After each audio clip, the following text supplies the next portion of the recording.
Alors voilà, avec Alliance Vita, nous sommes extrêmement mobilisés aujourd'hui, comme dans plus de 60 villes en France. C'est pour alerter les Français de dérives très graves que la loi propose aujourd'hui, le projet de loi propose, et qui concerne tous les Français, tous les citoyens français, et qui aboutissent à de très graves dérives pour les générations futures. Notre nouveau Premier ministre, comme le Président de la République, a voulu se débarrasser de ce texte en plein milieu de l'été, alors que l'urgence politique, elle n'était pas là. L'urgence, elle est économique, elle est sanitaire, elle est sociale. Les Français sont mis hors de jeu, et ça, nous ne pouvons pas l'accepter. Ce texte, il comporte trois dérives très fortes. Trois dérives qui, malgré tout, ce texte a été voté en plein milieu de l'été par 60 députés sur 577. C'est pas normal. Nous, ce que nous dénonçons, c'est que ce projet de loi va à l'encontre d'une véritable lutte contre l'infertilité. Il passe au travers de l'arrêt de l'engrenage de l'eugénisme et qu'enfin, ils ne viennent pas au service et au respect de l'intégrité de l'espèce humaine. Quand je parle de l'intégrité de l'espèce humaine, je pense notamment à toute la recherche sur les embryons, où les embryons sont sélectionnés pour des critères chromosomiques. Quand je parle de l'eugénisme, c'est de la suppression du tri des enfants, et y compris un amendement qui a été voté à la dernière minute dans la nuit du 31 juillet au 1er août sur l'IMG et rajoutant un critère de détresse psychosociale qui ne peut absolument pas être vérifié.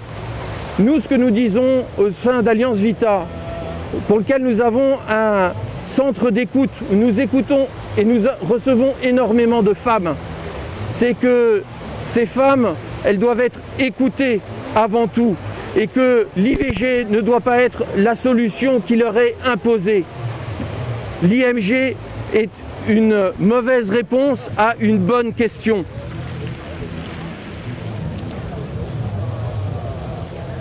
Nous demandons au gouvernement la mise en place d'une véritable politique d'accompagnement et de solidarité pour les femmes enceintes en difficulté, ainsi que la conduite d'études qui analysent les causes, les conditions et les conséquences de l'avortement.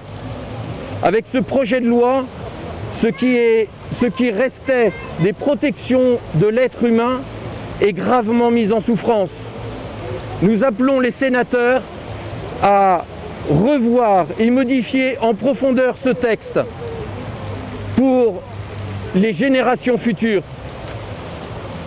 Nos équipes sont mobilisées dans toute la France avec les associations de marchands enfants pour défendre le droit des plus fragiles et manifester contre ce projet de loi. Parce que les questions que posent les lois autour de la PMA, GPA, mais aussi les délais de l'avortement, pour parler clair, ne sont pas simplement des questions d'opinion, mais posent une question fondamentale sur notre compréhension de ce qu'est la personne humaine. Et moi-même et les chrétiens, nous nous interrogeons et nous souhaitons un vrai débat en raison sur ces questions. Et souvent, nous sommes simplement dans des débats d'opinion. Et donc, les enjeux, pour moi, indépendamment des questions politiques, les enjeux sont majeurs sur notre rapport à la personne humaine. Nous nous interrogeons beaucoup aujourd'hui sur les questions écologiques, à juste titre. Et on s'inquiète de savoir si manipuler le maïs ou telle plante est un bien ou un mal. Et on ne s'interroge pas sur la question de la manipulation du vivant, quelles conséquences ça peut avoir sur la personne. Et donc j'ai pensé que là il y avait une question tellement importante et grave que j'ai pensé que c'était bien que moi-même je sois présent. Voilà, tout simplement. Donc l'autre point préoccupant et qui concerne l'autorisation de la PMA aux couples de femmes et aux femmes seules, c'est la négation du rôle distinct du père et de la mère dans le développement et les modalités d'attachement de l'enfant. Et ce, au plus grand mépris des connaissances que nous avons dans ce domaine.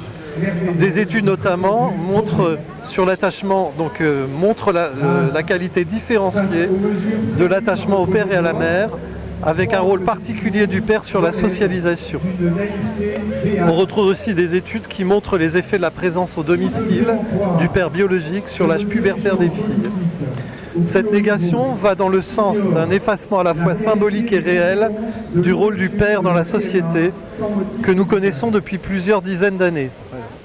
C'est pas un processus nouveau. Je ne peux m'empêcher de faire un parallèle entre cet effacement du rôle du père, même s'il n'est pas le seul facteur en cause, et la violence de plus en plus grande que nous constatons chez les jeunes, et surtout de plus en plus tôt. Je pense que les enseignants qui sont directement confrontés pourront le confirmer. Ces violences, même s'il n'est pas politiquement correct de le dire, sont souvent le fait d'enfants élevés par des mères seules qui se montrent souvent en grande difficulté pour fixer des limites. Non pas que tous les pères parviennent à jouer ce rôle, mais que les pères l'assument souvent avec moins de difficultés et je dirais plus naturellement, si le concept de nature ne faisait pas autant peur de nos jours. Nos mairies désirent d'enfants. La marchandisation du bien commun est en route. Nous disons non. Et on est beaucoup à faire, sans aucun problème d'éthique. Il s'agit de modifier encore le choix, le droit de gueule. Encore le choix, le droit de gueule. Encore le choix, le droit de gueule. Encore le choix, le droit de gueule. Encore le choix, le droit de gueule. Comme nous l'avons